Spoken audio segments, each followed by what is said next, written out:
अनु को पदोन्नति दी गई और उसे एक विशेष टास्क फोर्स का प्रमुख बनाया गया, जिसका काम था हिरासत केंद्रों की निगरानी करना और यह सुनिश्चित करना कि वहां कैदियों के अधिकारों का हनन न हो।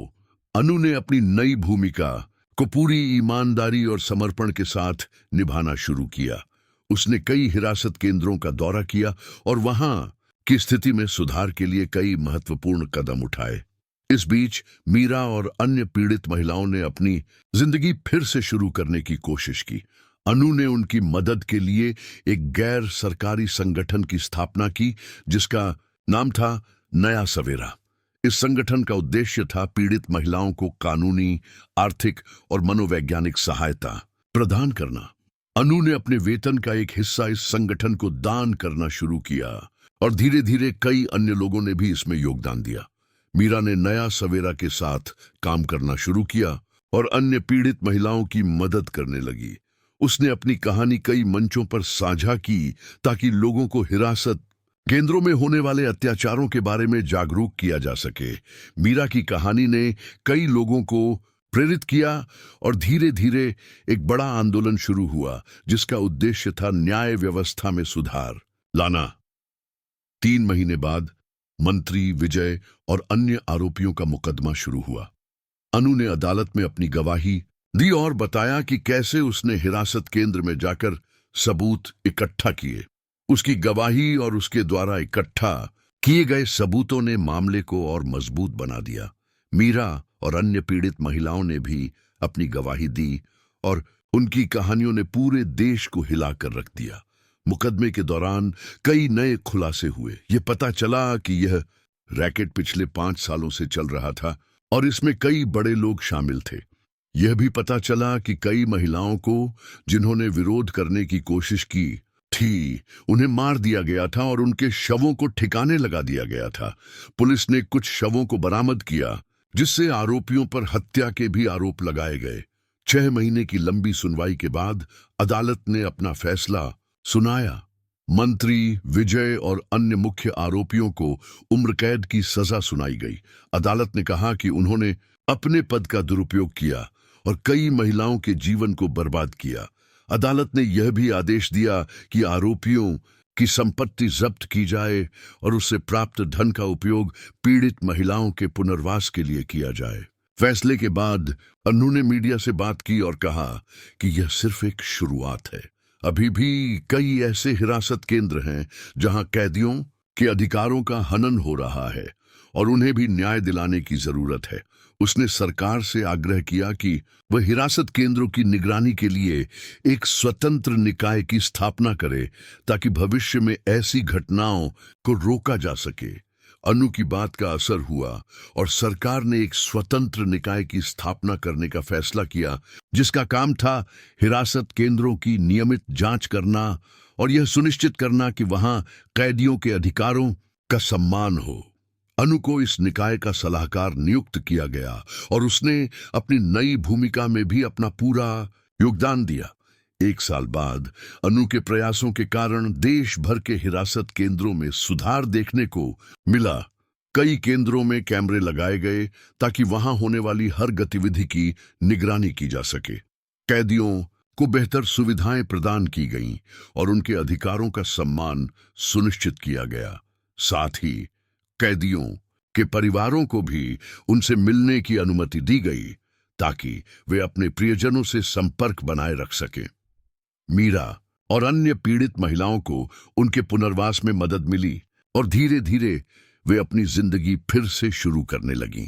नया सवेरा ने कई महिलाओं को रोजगार दिलाने में मदद की और कुछ ने अपना खुद का व्यवसाय शुरू किया।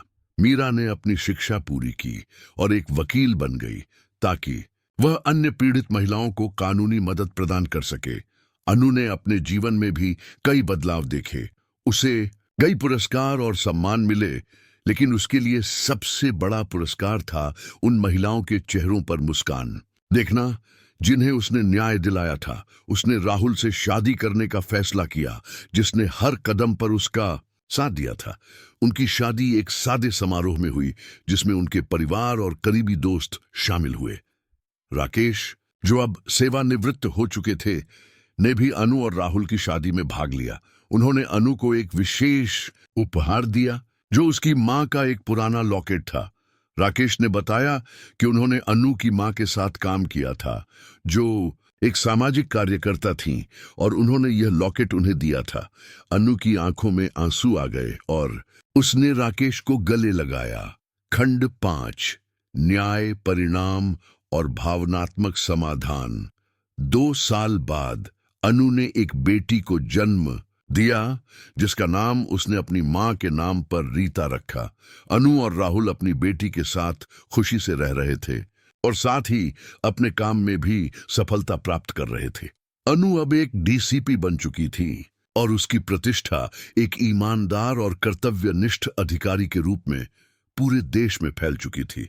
निर्भया हिरासत केंद्र मामले के 5 साल बाद अनु को एक विशेष कार्यक्रम में आमंत्रित किया गया जिसका आयोजन पीड़ित महिलाओं द्वारा किया गया था। इस कार्यक्रम में मीरा और अन्य महिलाओं ने अनु को एक विशेष सम्मान दिया और उसे धन्यवाद दिया कि उसने उनकी जिंदगी बदल दी। मीरा, जो अब एक सफल वकील थी, ने कहा कि अनु ने न सिर्फ उन्हें न्याय दिलाया बल्कि उन्हें एक नया जीवन भी दिया। कार्यक्रम में अनु ने अपने अनुभव साझा किए और बताया कि कैसे उसने हिरासत केंद्र में जाकर सबूत इकट्ठा किए।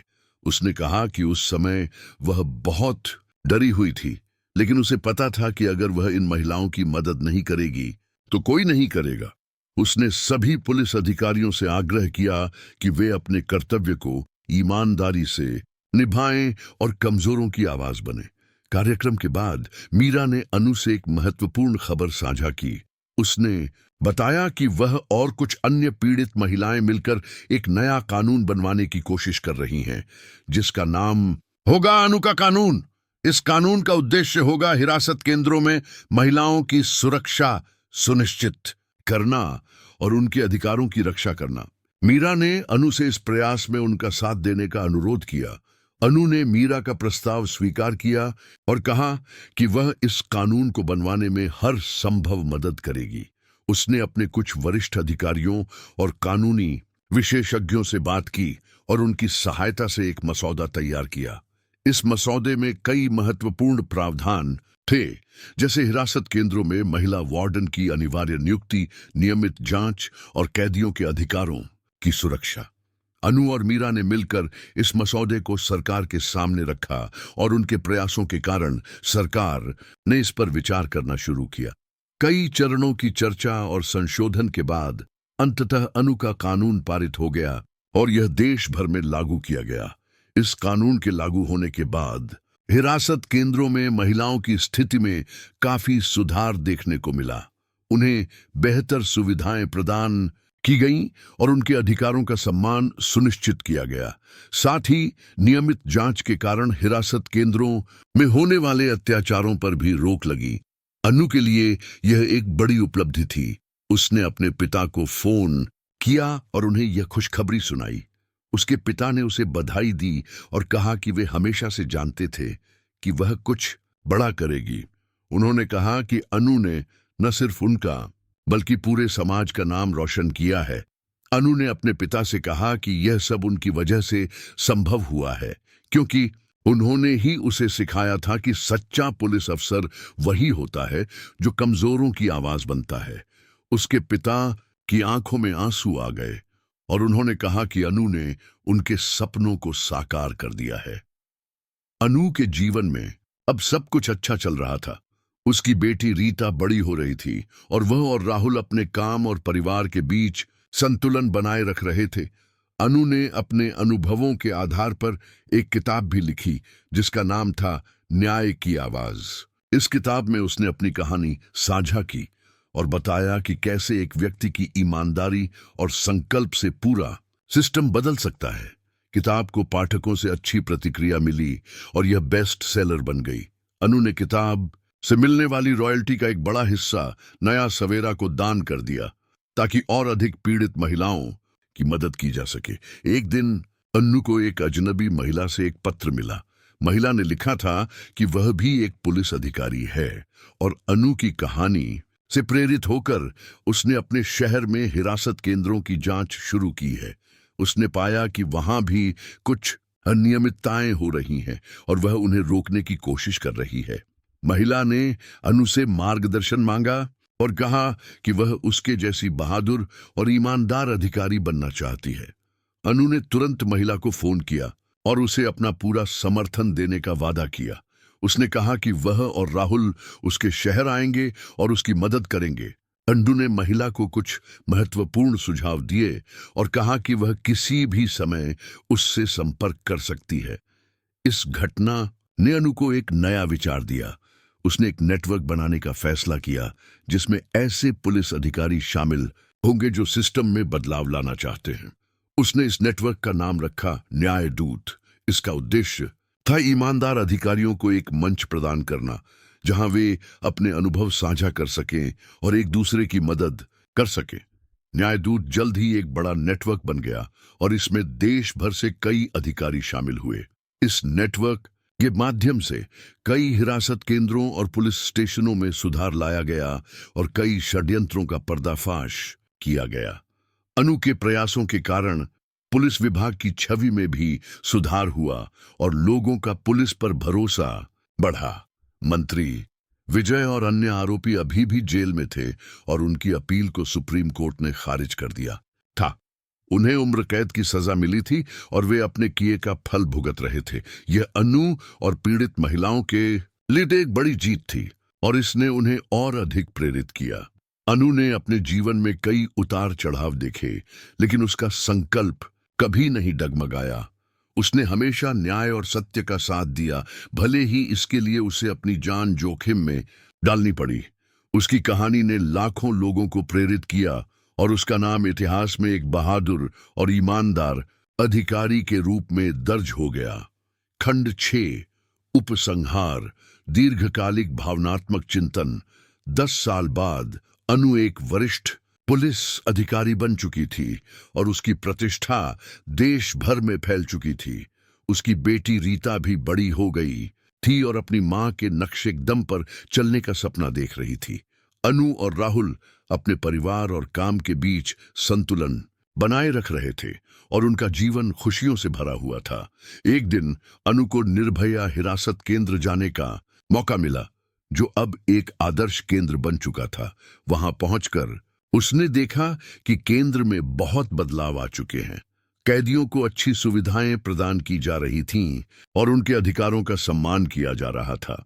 केंद्र में एक दीवार पर उसकी और अन्य शहीद अधिकारियों की तस्वीरें लगी हुई थीं, जिन्होंने अपनी जान की परवाह के बिना कर्तव्य का पालन किया था। अनु को वहां पुरानी यादें ताजा हो गईं। उसने याद किया कि कैसे उसने एक कैदी बनकर वहां प्रवेश किया था और कैसे उसने सबूत इकट्ठा किए थे। उसने अपने आप को धन्य समझा कि उसने उस समय सही फैसला लिया था, भले ही वह कितना खतरनाक था। अनु को केंद्र में एक कार्यक्रम में भाग लेने के लिए आमंत्रित किया गया था, जहां उसे और मीरा को सम्मानित किया जाना था। मीरा अब एक प्रसिद्ध वकील थी और महिला अधिकारों के लिए लड़ रही थी।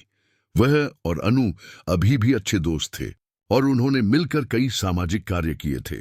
कार्यक्रम में अनु ने अपने अनुभव साझा किए और कहा कि उसके जीवन का सबसे महत्वपूर्ण फैसला था हिरासत केंद्र में प्रवेश करना और सत्य को उजागर करना। उसने कहा कि उस समय वह बहुत डरी हुई थी, लेकिन उसे अपने पिता के शब्द याद आए, जो हमेशा कहते थे कि सच्चा पुलिस अफसर वही होता है जो कमजोरों की आवाज बनता है। अनु ने कहा कि उसके जीवन में कई उतार चढ़ाव आए, लेकिन उसने हमेशा न्याय और सत्य का साथ दिया। उसने सभी युवा अधिकारियों से आग्रह किया कि वे अपने कर्तव्य को ईमानदारी से निभाएं और कभी भी अन्याय के सामने न झुकें। उसने कहा कि एक व्यक्ति की ईमानदारी और संकल्प से पूरा सिस्टम बदल सकता है। मीरा ने भी अपने अनुभव साझा किए और बताया कि कैसे अनु ने उसकी और अन्य महिलाओं की जिंदगी बदल दी। उसने कहा कि अनु ने उन्हें सिर्फ न्याय ही नहीं दिलाया, बल्कि उन्हें एक नया जीवन भी दिया। मीरा ने सभी से आग्रह किया कि वे अन्याय के खिलाफ आवाज उठाएं और कमजोरों की मदद करें। कार्यक्रम के बाद अनु और मीरा ने केंद्र का दौरा किया और वहां की महिला कैदियों से बात की। अनु ने देखा कि अब महिलाएं अपने अधिकारों के प्रति जागरूक हैं और उन्हें पता है कि अगर कोई उनके साथ गलत व्यवहार करेगा तो उन्हें न्याय मिलेगा। यह देखकर अनु को बहुत संतोष मिला। 10 साल पहले निर्भया हिरासत केंद्र में हुए घटनाक्रम ने न सिर्फ अनु का जीवन बदला बल्कि पूरे देश की न्याय व्यवस्था में एक बड़ा बदलाव लाया। अनु के प्रयासों के कारण हिरासत केंद्रों में महिलाओं की स्थिति में सुधार हुआ और उनके अधिकारों की रक्षा के लिए कई कानून बनाए गए। साथ ही न्याय दूत जैसे नेटवर्क ने ईमानदार अधिकारियों को एक मंच प्रदान किया जहां वे एक दूसरे की मदद कर सकें और सिस्टम में बदलाव ला सकें। अनु के जीवन में अब खुशियां ही खुशियां थीं। उसकी बेटी रीता उसके नक्शे दम पर चल रही थी और न्याय के लिए लड़ना चाहती थी। राहुल भी एक वरिष्ठ अधिकारी बन चुके थे और वे और अनु मिलकर कई सामाजिक कार्य कर रहे थे। अनु के पिता, जो अब बूढ़े हो चुके थे, अपनी बेटी पर गर्व करते थे और हमेशा कहते थे कि उसने उनके सपनों को साकार कर दिया है। अनु अक्सर सोचती थी कि अगर उसने उस दिन हिरासत केंद्र में जाने का फैसला नहीं लिया होता तो क्या होता। शायद वहां के अत्याचार अभी भी जारी होते और कई और महिलाएं पीड़ित होती, लेकिन उसने साहस दिखाया और सत्य को उजागर किया, भले ही इसके लिए उसे अपनी जान जोखिम में डालनी पड़ी। न्याय की आवाज, एक पुलिस अधिकारी की कहानी। निडर पुलिस अधिकारी ने 2023 में हिरासत केंद्र के अंदर छिपे अत्याचार का पर्दाफाश किया। 6 महीने बाद सत्य ने समाज को हिलाकर रख दिया। हुक अनु शर्मा ने अपनी जिंदगी न्याय की राह पर चलते हुए बिताई थी। उसका हर कदम ईमानदारी से भरा हुआ था, लेकिन जब एक हिरासत केंद्र के भीतर महिलाओं पर हो रहे अत्याचार की खबर उसके कानों तक पहुंची तो उसे पता था कि यह सिर्फ एक मामला नहीं बल्कि उसके जीवन का सबसे बड़ा परीक्षण था। उसने कभी नहीं सोचा था कि न्याय की तलाश में उसे अपना सब कुछ दांव पर लगाना पड़ेगा। खंड 1, परिचय और शुरुआती संकट। दिल्ली शहर की सुबह की भीड़ में अनु शर्मा अपनी नई नियुक्ति के लिए केंद्रीय पुलिस मुख्यालय की ओर बढ़ रही थी। 30 वर्षीय अनु पुलिस विभाग में अपनी ईमानदारी और कर्तव्य निष्ठा के लिए जानी जाती थी। पिछले 8 वर्षों में उसने छोटे शहरों में काम करते हुए कई महत्वपूर्ण मामलों को सुलझाया था और अब उसका तबादला राजधानी के प्रतिष्ठित विभाग में हुआ था। उसकी आंखों में एक नई चमक थी, लेकिन साथ ही एक चिंता भी छिपी हुई थी। अनु के पिता एक सेवानिवृत्त पुलिस अधिकारी थे जिन्होंने हमेशा उसे सिखाया था कि सच्चा पुलिस अफसर वही होता है जो कमजोरों की आवाज बनता है। मां की मृत्यु के बाद से अनु ने अपने पिता के सिद्धांतों को अपनी जिंदगी का हिस्सा बना लिया था। वह अक्सर सोचती थी कि अगर उसकी मां आज जीवित होती तो वह उसकी इस नई नियुक्ति पर कितनी गर्व महसूस करती। अनु के लिए यह सिर्फ एक नौकरी नहीं थी बल्कि एक मिशन था, एक संकल्प था समाज में न्याय स्थापित करने का। मुख्यालय पहुंचकर अनु का स्वागत उसके नए वरिष्ठ अधिकारी डीसीपी राकेश मल्होत्रा ने किया। राकेश एक कड़क और अनुभवी अधिकारी थे जिन्होंने अपने करियर में कई उतार चढ़ाव देखे थे। उन्होंने अनु को अपने कार्यालय में बुलाकर विभाग के कामकाज के बारे में जानकारी दी और अंत में एक विशेष अनुरोध किया। राकेश ने कहा कि उन्हें अनु की क्षमताओं पर पूरा भरोसा है और इसीलिए वे चाहते हैं कि वह महिला अपराध शाखा का प्रभार संभाले। अनु ने स्वीकार किया और अगले ही दिन से अपने नए कार्यालय में काम शुरू कर दिया। पहले कुछ दिन फाइलों और रिपोर्ट्स को समझने में बीते। वह हर मामले को गहराई से समझना चाहती थी। एक शाम जब वह देर तक कार्यालय में थी तब एक महिला कांस्टेबल सुनीता उसके कमरे में आई। सुनीता की आंखों में एक अजीब सा डर था। उसने दरवाजा बंद करने के बाद धीमी आवाज में कहा कि वह अनु से कुछ गोपनीय बात करना चाहती है। सुनीता ने बताया कि निर्भया महिला हिरासत केंद्र में कुछ अजीब गतिविधियां हो रही हैं। यह हिरासत केंद्र शहर के बाहरी इलाके में स्थित था जहां अपराध के आरोप में गिरफ्तार महिलाओं को रखा जाता था। सुनीता ने कहा कि वहां की महिला कैदियों के साथ दुर्व्यवहार किया जा रहा है। सुनीता की बहन रीना भी वहां एक वार्डन के रूप में काम करती थी। और उसने कई बार ऐसी घटनाओं का उल्लेख किया था। लेकिन जब रीना ने इसकी शिकायत करने की कोशिश की तो उसे धमकी दी गई। अनु ने गंभीरता से सुनीता की बात सुनी। उसके दिमाग में कई सवाल उठ रहे थे। क्या यह संभव है कि उनके ही विभाग के अधिकारी ऐसा कर रहे हों? उसने सुनीता से कहा कि वह इस मामले की जांच करेगी, लेकिन उसे अभी किसी से भी इस बारे में बात नहीं करनी चाहिए। अनु जानती थी कि अगर यह सच है तो यह सिर्फ एक मामला नहीं है, बल्कि एक बड़े षड्यंत्र का हिस्सा हो सकता है। रात को घर लौटकर अनु सो नहीं पाई। उसके दिमाग में सुनीता की बातें गूंज रही थीं। उसने अपनी डायरी निकाली और निर्भया महिला हिरासत केंद्र के बारे में जो भी जानकारी थी उसे लिखना शुरू किया। उसे पता था कि इस केस को सुलझाने के लिए उसे बहुत सावधानी से आगे बढ़ना होगा, क्योंकि अगर वास्तव में कोई गलत काम हो रहा है तो इसमें कई शक्तिशाली लोग शामिल हो सकते हैं। अनु ने तय किया कि वह खुद इस मामले की तह तक जाएगी, चाहे इसके लिए उसे कितनी भी कीमत चुकानी पड़े। अगले दिन अनु ने अपने वरिष्ठ अधिकारी राकेश से मिलकर हिरासत केंद्र का दौरा करने की अनुमति मांगी। राकेश ने कुछ हिचकिचाहट के बाद अनुमति दे दी, लेकिन उनके चेहरे पर चिंता के भाव साफ दिखाई दे रहे थे। अनु ने ध्यान दिया कि जैसे ही उसने निर्भया केंद्र का नाम लिया, राकेश का व्यवहार बदल गया था। क्या वे भी कुछ जानते थे या फिर यह सिर्फ उनकी कल्पना थी?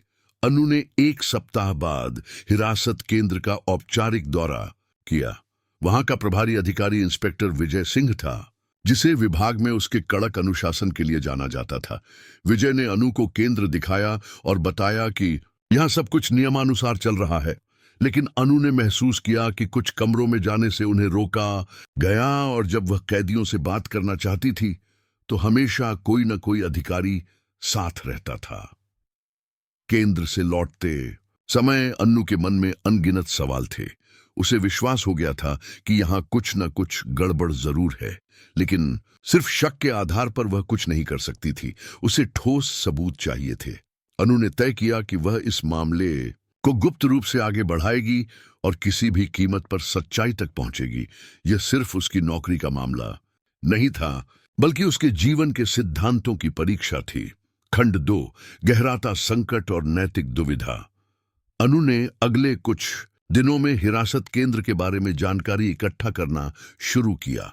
उसने विभाग के रिकॉर्ड्स से पता लगाया कि पिछले 1 साल में वहां से कई शिकायतें आई थीं, लेकिन हर बार उन्हें दबा दिया गया था। उसने सुनीता की बहन रीना से गुप्त रूप से मिलने का फैसला किया। वे एक सुनसान पार्क में मिले जहां कोई उन्हें देख न सके। रीना बहुत डरी हुई थी। उसकी आंखों में एक गहरी पीड़ा थी। उसने अनु को बताया कि हिरासत केंद्र में महिलाओं के साथ सिर्फ दुर्व्यवहार ही नहीं, बल्कि उनका शोषण भी होता है। केंद्र के कुछ वरिष्ठ अधिकारी और बाहरी लोग मिलकर एक बड़ा रैकेट चला रहे हैं। रीना ने बताया कि कई बार रात को कुछ विशिष्ट कैदियों को विशेष कमरों में ले जाया जाता है, और वहां क्या होता है इसका अंदाजा लगाना मुश्किल नहीं है। अनु का रक्त खौल उठा। उसने रीना से कहा कि वह इस मामले को सुलझा कर रहेगी, लेकिन उसे थोड़ा समय चाहिए। रीना ने अनु को एक छोटी सी डायरी दी, जिसमें उसने पिछले 6 महीनों की घटनाओं का विवरण लिखा था। इसमें तारीखें, नाम और कुछ अन्य महत्वपूर्ण जानकारी थी। अनु ने डायरी संभाली और रीना से कहा कि वह अपना ध्यान रखे। अगले दिन अनु ने डायरी पढ़ी और उसमें दर्ज हर जानकारी को अपनी नोटबुक में लिखा। उसमें कई ऐसे अधिकारियों के नाम थे जो इस रैकेट का हिस्सा थे, और साथ ही कुछ बाहरी लोगों के नाम भी थे जो इस पूरे खेल को चला रहे थे। अनु को हैरानी हुई जब उसने इन नामों में अपने कुछ वरिष्ठ अधिकारियों के नाम भी देखे। अनु अब एक बड़ी नैतिक दुविधा में थी। अगर वह इस मामले को आगे बढ़ाती है तो उसकी अपनी नौकरी खतरे में पड़ सकती है, और अगर यह मामला बड़ा है तो उसकी जान भी खतरे में हो सकती है। लेकिन अगर वह चुप रहती है तो वह उन निर्दोष महिलाओं के साथ होने वाले अन्याय का हिस्सा बन जाएगी। उसके दिमाग में अपने पिता के शब्द गूंज रहे थे, जो हमेशा कहते थे कि सच्चा पुलिस अफसर वही होता है जो कमजोरों की आवाज बनता है। अनु ने अपने विश्वसनीय मित्र और सहकर्मी इंस्पेक्टर राहुल से इस बारे में बात करने का फैसला किया। राहुल पिछले 5 सालों से उसके साथ काम कर रहा था और वह जानती थी कि वह एक ईमानदार अधिकारी है। राहुल ने अनु की बात ध्यान से सुनी और फिर कहा कि यह मामला बहुत संवेदनशील है। उसने सुझाव दिया कि अनु को इसे आधिकारिक तौर पर आगे नहीं बढ़ाना चाहिए, बल्कि पहले पर्याप्त सबूत इकट्ठा करने चाहिए। राहुल ने एक योजना सुझाई। उसने कहा कि अनु को हिरासत केंद्र में अंदर से जानकारी हासिल करनी होगी और इसके लिए सबसे अच्छा तरीका है कि वह खुद एक कैदी बनकर वहां जाए। यह एक खतरनाक मिशन था, लेकिन इससे वह सीधे सबूत इकट्ठा कर सकती थी। अनु को यह विचार अजीब लगा, लेकिन फिर उसने सोचा कि शायद यही एकमात्र रास्ता है।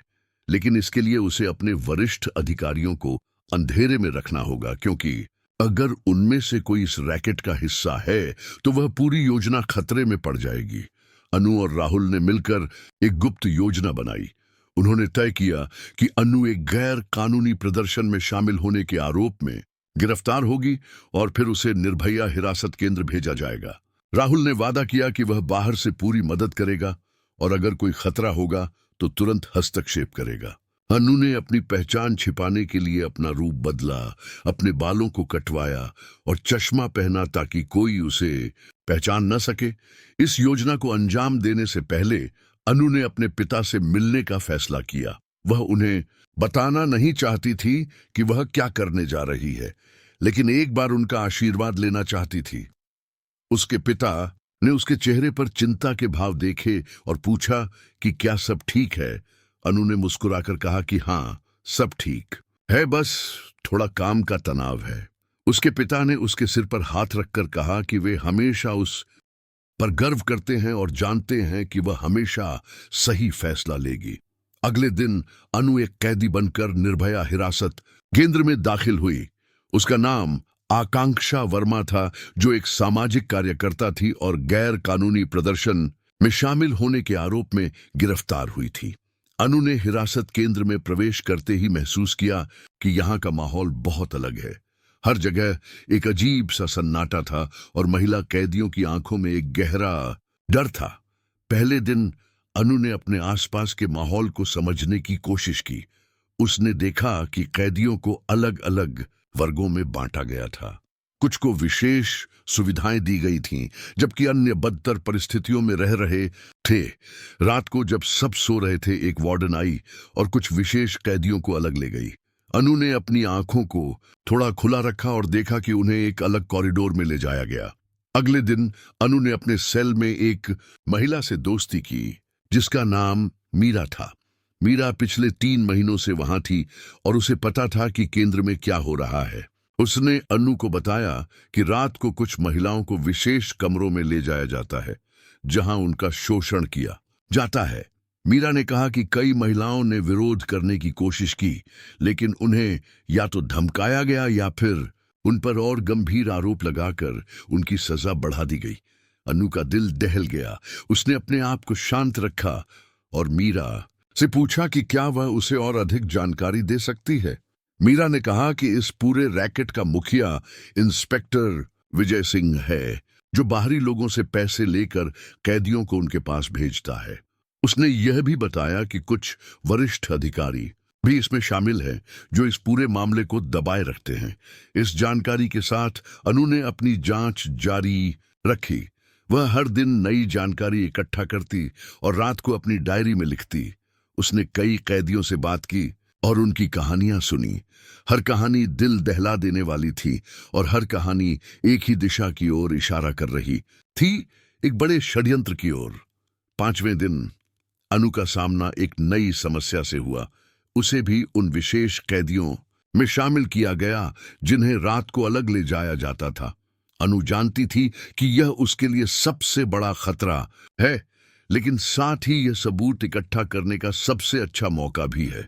उसने खुद को तैयार किया और जो होना था उसका सामना करने के लिए मानसिक रूप से मजबूत किया। रात को जब वार्डन उसे लेने आई, अनु ने अपनी डायरी अपने गद्दे के नीचे छिपा दी। उसे एक अलग कॉरिडोर में ले जाया गया जहां कुछ अन्य महिलाएं भी थीं। वहां उन्हें एक कमरे में बिठाया गया जहां कुछ पुरुष पहले से मौजूद थे। अनु ने उनमें से एक को पहचाना। वह एक स्थानीय राजनेता था जिसे वह अखबारों में देखती रहती थी। इंस्पेक्टर विजय सिंह ने कमरे में प्रवेश किया और महिलाओं को आदेश दिया कि वे उन पुरुषों की सेवा करें। अनु का दिल जोर से धड़क रहा था, लेकिन वह जानती थी कि उसे अपनी भूमिका निभानी होगी। उसने एक बहाना बनाया कि उसे अस्वस्थ महसूस हो रहा है और वह कमरे से बाहर जाना चाहती है। विजय ने उसे धमकाया, लेकिन फिर अनुमति दे दी। अनु ने कमरे से बाहर निकलते ही अपने मोबाइल फोन को निकाला, जिसे उसने अपने कपड़ों में छिपा रखा था, और कमरे की तस्वीरें खींच लीं। यह एक बड़ा जोखिम था, लेकिन वह जानती थी कि यह सबूत बहुत महत्वपूर्ण होगा। लेकिन दुर्भाग्य से एक वार्डन ने उसे देख लिया। उसने अन्नू को पकड़ लिया और उसका फोन छीन लिया। अन्नू को तुरंत विजय के सामने ले जाया गया। विजय ने फोन की जांच की और तस्वीरें देखी। उसका चेहरा क्रोध से लाल हो गया। उसने अनु से पूछा कि वह कौन है और क्यों यहां आई है। अनु ने कोई जवाब नहीं दिया। विजय ने अनु के चेहरे को गौर से देखा और पहचान लिया कि वह कौन है। वह चिल्लाया कि यह तो नई पुलिस अधिकारी अनु शर्मा है। विजय ने तुरंत अपने आदमियों को आदेश दिया कि अनु को एक अलग कमरे में ले जाएं और किसी को भी उससे मिलने न दें। अनु जानती थी कि अब वह बड़े खतरे में है। उसने तुरंत राहुल को याद किया और सोचा कि क्या वह समय पर उसकी मदद कर पाएगा। खंड 3, महत्वपूर्ण मोड़ और उम्मीद का प्रवेश। अनु को एक अंधेरे कमरे में बंद कर दिया गया था। उसके हाथ और पैर बांध दिए गए थे और उसका फोन छीन लिया गया था। कमरे में सिर्फ एक छोटी सी खिड़की थी जिससे थोड़ी सी रोशनी आ रही थी। अनु ने अपने आसपास देखा और अंदाजा लगाया कि वह केंद्र के पिछले हिस्से में है, जहां शायद ही कभी कोई आता होगा। अनु के दिमाग में विचारों का तूफान चल रहा था। उसने सोचा कि अब क्या होगा। क्या विजय और उसके साथी उसे मार देंगे या फिर कोई और योजना है? उसने अपने आप को धैर्य रखने के लिए कहा। वह जानती थी कि राहुल को उसकी चिंता होगी और वह जरूर कुछ करेगा, लेकिन क्या वह समय पर पहुंच पाएगा? यह एक बड़ा सवाल था। कुछ घंटों बाद दरवाजा खुला और विजय अंदर आया। उसके साथ एक और व्यक्ति था जिसे देखकर अनु चौंक गई। ये डीसीपी राकेश मल्होत्रा थे, उनके वरिष्ठ अधिकारी।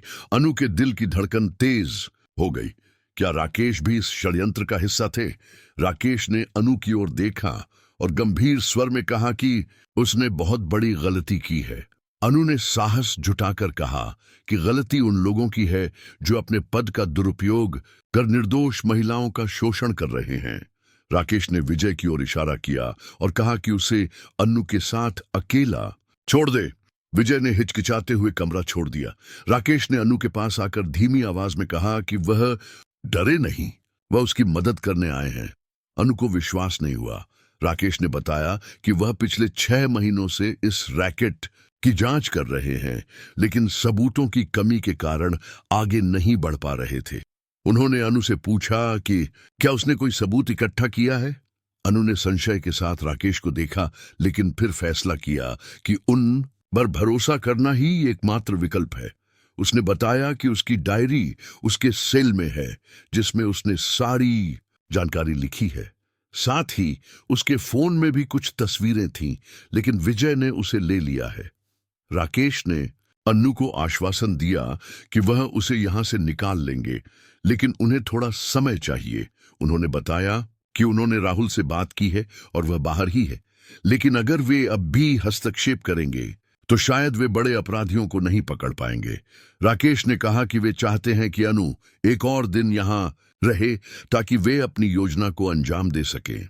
अनु ने अपनी स्थिति पर विचार किया। वह थकी हुई थी और डरी हुई भी, लेकिन उसे पता था कि अगर वे इस रैकेट का पर्दाफाश करना चाहते हैं तो उसे साहस दिखाना होगा। उसने राकेश से कहा कि वह तैयार है, लेकिन उसे यकीन दिलाना होगा कि अन्य महिला कैदियों को कोई नुकसान नहीं पहुंचेगा। राकेश ने वादा किया कि वह सभी कैदियों की सुरक्षा सुनिश्चित करेंगे। उन्होंने अनु से कहा कि वह अपना ध्यान रखे और किसी भी परिस्थिति में अपनी पहचान न बताए। राकेश ने अनु के बंधन खोल दिए और उसे एक छोटा सा डिवाइस दिया, जो एक रिकॉर्डिंग डिवाइस था। उन्होंने कहा कि इसे अपने कपड़ों में छिपा कर रखे और जब भी संभव हो इससे रिकॉर्डिंग करे। राकेश चले गए और थोड़ी देर बाद विजय वापस आया। उसने अनु को धमकाया और कहा कि अगर वह किसी को भी कुछ बताने की कोशिश करेगी तो उसे और उसके परिवार को गंभीर परिणाम भुगतने होंगे। अनु ने चुप रहकर सिर्फ उसे देखा। विजय ने उसे वापस उसके सेल में भेज दिया, लेकिन उसे अन्य कैदियों से अलग रखा गया।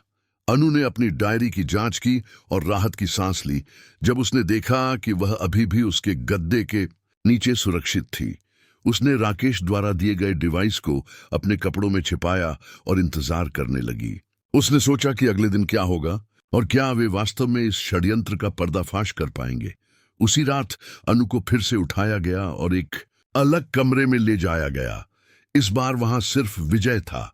उसने अनु से कहा कि वह उसे एक प्रस्ताव देना चाहता है। अगर अनु उसके साथ सहयोग करे और इस मामले को भूल जाए तो वह उसे अच्छी रकम देगा और उसकी सुरक्षा की गारंटी देगा। अनु ने उसकी बात को ध्यान से सुना और सोचा कि यह रिकॉर्डिंग के लिए एक अच्छा मौका है। अनु ने विजय से पूछा कि वह क्या चाहता है। विजय ने खुलकर बताया कि वह और उसके साथी पिछले 2 सालों से यह रैकेट चला रहे हैं। उन्होंने कई बड़े अधिकारियों और राजनेताओं को अपने जाल में फंसाया है और इससे करोड़ों रुपए कमाए हैं। विजय ने यह भी स्वीकार किया कि कई महिलाओं को इसके लिए मजबूर किया गया और जो विरोध करती थीं उन्हें या तो दबा दिया जाता था या फिर गायब कर दिया जाता था। अनु ने महसूस किया कि विजय उसके सामने सब कुछ इसलिए स्वीकार कर रहा है क्योंकि वह सोचता है कि अनु यहां से जीवित नहीं निकलेगी। उसने अपने आप को शांत रखा और विजय से पूछा कि इसमें और कौन कौन शामिल है। विजय ने कई नामों का उल्लेख किया जिनमें कुछ वरिष्ठ पुलिस अधिकारी और राजनेता भी शामिल थे। अनु ने ध्यान दिया कि उसने राकेश का नाम नहीं लिया, जो एक अच्छा संकेत था। विजय ने अनु से फिर पूछा कि क्या वह उसके साथ सहयोग करेगी। अनु ने सोचा कि अगर वह मना करती है तो विजय उसे मार सकता है और अगर वह हां कहती है तो शायद वह उसे जीवित छोड़ दे। उसने फैसला किया कि वह विजय को भरोसा दिलाएगी कि वह उसके साथ है। अनु ने कहा कि वह इस मामले को भूलने के लिए तैयार है, लेकिन उसे गारंटी चाहिए कि उसे और उसके परिवार को कोई नुकसान नहीं पहुंचेगा। विजय ने मुस्कुराकर कहा कि वह इसकी गारंटी देता है। उसने अनु से कहा कि वह अगले दिन उसे यहां से निकाल देगा और उसे एक अच्छी रकम भी देगा। अनु ने सिर हिलाकर सहमति जताई, लेकिन उसके दिमाग में अभी भी अपनी योजना थी। विजय ने अनु को वापस उसके सेल में भेज दिया। अनु ने रिकॉर्डिंग डिवाइस की जांच की और पाया कि उसने सब कुछ रिकॉर्ड कर लिया है। अब उसके पास विजय के अपराधों का सीधा प्रमाण था। अनु ने रात भर सोचा कि कल क्या होगा। वह जानती थी कि राकेश और राहुल योजना बना रहे हैं, लेकिन उसे नहीं पता था कि वह क्या है। उसने खुद को आश्वस्त किया कि कल तक सब कुछ ठीक हो जाएगा। अगली सुबह अनु को जल्दी उठाया गया और उसे बताया गया कि उसे एक अधिकारी से मिलने जाना है। उसे एक कार में बिठाया गया और केंद्र से बाहर ले जाया गया। अनु ने सोचा कि शायद यह राकेश का प्लान है या फिर विजय उसे कहीं और ले जा रहा है। कार शहर के बाहरी इलाके की ओर बढ़ रही थी, जहां कम आबादी थी। अनु का दिल जोर से धड़क रहा था और उसने अपनी बेल्ट के नीचे छिपे रिकॉर्डिंग डिवाइस को महसूस किया। कार एक सुनसान जगह पर रुकी। विजय और 2 अन्य पुलिस अधिकारी कार से बाहर निकले और अनु को भी बाहर निकाला। विजय ने अनु से कहा कि उसे यहां एक व्यक्ति से मिलना है जो इस पूरे रैकेट का मास्टरमाइंड है। अनु ने अंदाजा लगाया कि शायद यह एक जाल है और वे उसे मारने की योजना बना रहे हैं। वे एक पुराने से भवन की ओर बढ़े। अनु ने चारों ओर देखा, लेकिन कहीं भी राकेश या राहुल का कोई निशान नहीं था। उसने सोचा कि शायद वह गलत थी और राकेश भी इस षड्यंत्र का हिस्सा है, लेकिन उसे अभी भी उम्मीद थी कि कुछ न कुछ होगा। जैसे ही वे भवन के अंदर पहुंचे, अनु ने देखा कि वहां पहले से ही कुछ लोग मौजूद थे। उनमें से एक व्यक्ति को देखकर अनु का दिल बैठ गया। यह राजनीति मंत्री थे जिन्हें वह टीवी पर अक्सर देखती थी। उनके साथ कुछ और लोग भी थे जिन्हें अनु नहीं पहचानती थी। मंत्री ने अनु की ओर देखा और मुस्कुराकर कहा कि यह वही अधिकारी है जिसने उनके कारोबार में दखल दिया है। उन्होंने विजय से पूछा कि क्या उसने अनु से बात की है। विजय ने हाँ में सिर हिलाया। और कहा कि अनु तैयार है उनके साथ सहयोग करने के लिए।